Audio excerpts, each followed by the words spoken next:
Crise énergétique hors de contrôle. Le chef de la CDU cherche soudain du secours à Moscou. Moins 18 degrés.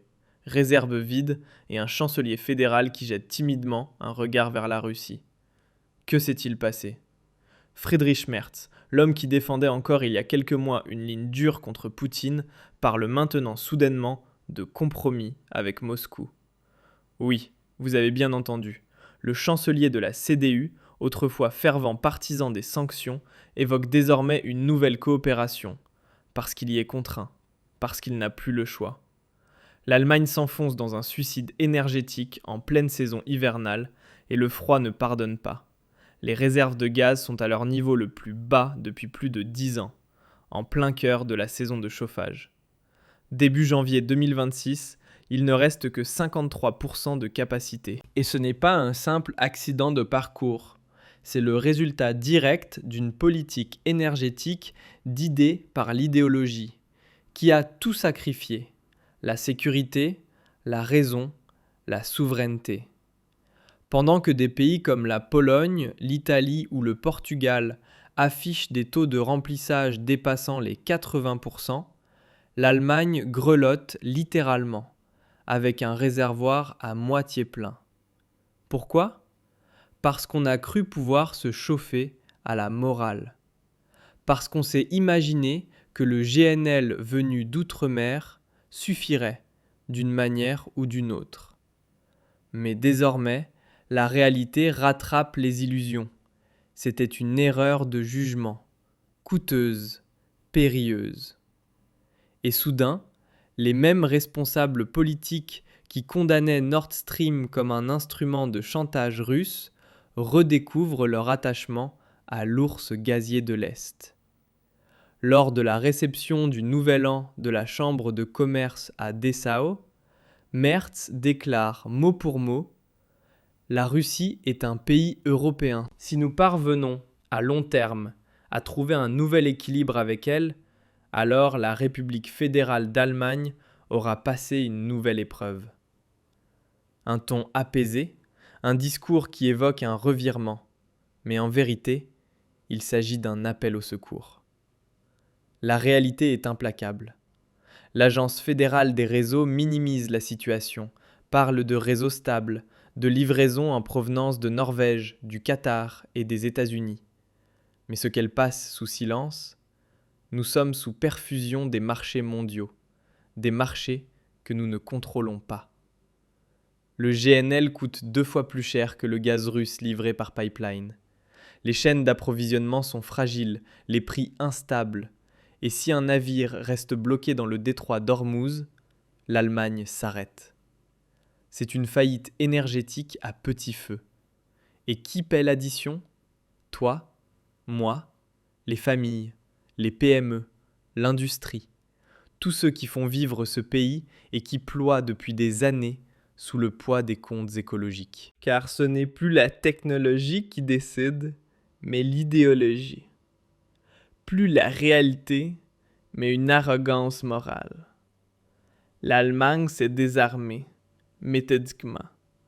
Nucléaire abandonné, charbon importé, fracturation honnie, et le gaz russe, pourtant sûr et bon marché, banni pour des raisons politiques. Un marché en panique, des prix qui s'envolent, plus de 35 € le mégawattheure. Et ce n'est que le début, car chaque jour de froid supplémentaire dévore des térawattheures issus des réserves. La vague de froid actuelle n'est pas une anomalie, c'est de la physique. Et la physique se moque des discours de communication politique. L'éolien est à l'arrêt, le solaire produit à peine. Alors c'est le gaz qui prend le relais. Chauffage, production d'électricité, industrie, tout tourne au gaz. Et ce gaz, nous n'en avons presque plus. Le pire dans tout ça, le gouvernement fait comme si tout allait bien. La Commission européenne propage le conte de fées des prix stables, pendant que la Russie empoche des milliards. Rien qu'en 2024, 55 milliards de mètres cubes de gaz ont été exportés vers l'UE. En 2025, 4,5 milliards d'euros rien que pour du GNL russe. Poutine finance son budget pendant que nous étranglons notre économie. Et maintenant que le château de cartes vacille, Merz regarde de nouveau vers l'Est. Non par conviction, mais par pure nécessité. Parce que la Russie est en mesure de livrer immédiatement, rapidement, fiablement, à bas prix. Et c'est justement pour cela qu'Alice Weidel ose dire ce que personne d'autre n'ose formuler. Proposer à la Russie, en cas de cessez-le-feu, une remise en service immédiate de Nord Stream. Et elle a raison, ce serait un tournant décisif. Ce serait la sortie de crise. Mais au lieu de cela, les vieux partis célèbrent leur transparence. Au lieu d'une véritable sécurité d'approvisionnement, on a droit à des professions de foi moralisatrices. Au lieu d'une politique pour le peuple, on se soumet à l'idéologie verte de l'UE. Une idéologie qui promet tout et ne livre rien. Et au bout du compte, ce sont toujours les citoyens qui règlent la note. La vérité, c'est que l'Allemagne subit en ce moment une expropriation froide. Par des prix qui explosent, par des dépendances que nous avons nous-mêmes créées, par des politiciens plus soucieux de briller sur les plateaux télé que d'assumer les conséquences de leurs choix. Et au milieu de ce chaos, Friedrich Merz se tourne vers Moscou. Mais la Russie répondra-t-elle encore cette fois? Petite parenthèse personnelle. Pour que ces sujets ne tombent pas dans l'oubli, abonnez-vous, activez la cloche et laissez vos avis en commentaire. Alors, Moscou répondra-t-elle? Bonne question. Car la confiance que l'Allemagne inspirait jadis, elle l'a perdue, année après année. Par les sanctions, par le mépris, par une arrogance sans égale. Nord Stream saboté, diplomatie rompue, tout rapprochement diabolisé, et maintenant que l'eau monte jusqu'au cou, on veut subitement faire marche arrière. Ce n'est pas une stratégie, c'est de la panique. Et cette panique transpire dans chaque mot de Friedrich Merz. Celui qui lit entre les lignes comprend. Le chancelier sait que l'urgence énergétique n'est plus une hypothèse. Elle est là, une réalité que nous avons nous-mêmes créée. Mais ce n'est pas un accident isolé, c'est le symptôme d'un mal plus profond. L'ensemble de la politique énergétique allemande est depuis des années fondée sur des illusions, sur une planification rigide, sur l'idée folle qu'on peut gouverner la météo. Tant que le vent souffle et que le soleil brille, tout va bien.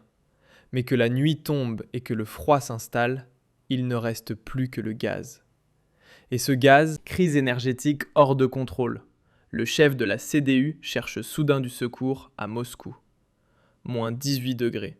Réserve vide et un chancelier fédéral qui jette timidement un regard vers la Russie. Que s'est-il passé? Friedrich Merz, l'homme qui défendait encore il y a quelques mois une ligne dure contre Poutine, parle maintenant soudainement de compromis avec Moscou. Oui, vous avez bien entendu, le chancelier de la CDU, autrefois fervent partisan des sanctions, évoque désormais une nouvelle coopération, parce qu'il y est contraint, parce qu'il n'a plus le choix. L'Allemagne s'enfonce dans un suicide énergétique en pleine saison hivernale et le froid ne pardonne pas. Les réserves de gaz sont à leur niveau le plus bas depuis plus de 10 ans, en plein cœur de la saison de chauffage. Début janvier 2026, il ne reste que 53% de capacité. Et ce n'est pas un simple accident de parcours. C'est le résultat direct d'une politique énergétique d'idée par l'idéologie, qui a tout sacrifié. La sécurité, la raison, la souveraineté. Pendant que des pays comme la Pologne, l'Italie ou le Portugal affichent des taux de remplissage dépassant les 80%, l'Allemagne grelotte littéralement, avec un réservoir à moitié plein. Pourquoi ? Parce qu'on a cru pouvoir se chauffer à la morale. Parce qu'on s'est imaginé que le GNL venu d'outre-mer suffirait d'une manière ou d'une autre. Mais désormais, la réalité rattrape les illusions. C'était une erreur de jugement, coûteuse, périlleuse.